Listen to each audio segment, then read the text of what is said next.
عالمی مالیاتی fund IMF کے دباؤ پر بجٹ میں پیش کردہ ٹیکس ایمنسٹی اسکیم واپس لے لی گئی۔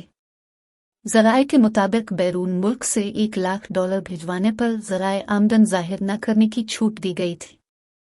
ذرائع کے مطابق بیرون ملک سے رقوم بینکنگ چینل کے ذریعے بھیجنے کی شرط عائد کی گئی تھی اور IMF نے اس ایمنسٹی اسکیم پر اعتراض اٹھایا تھا۔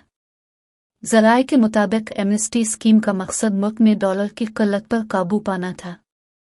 اس کے علاوہ 2000 cc سے بڑی لگژری گاڑیوں پر ٹیکس میں اضافے کی تجویز دی گئی ہے، جبکہ کھاد کی فروخت پر ₹3 فی کلو فیڈرل ایکسائز ڈیوٹی عائد ہے۔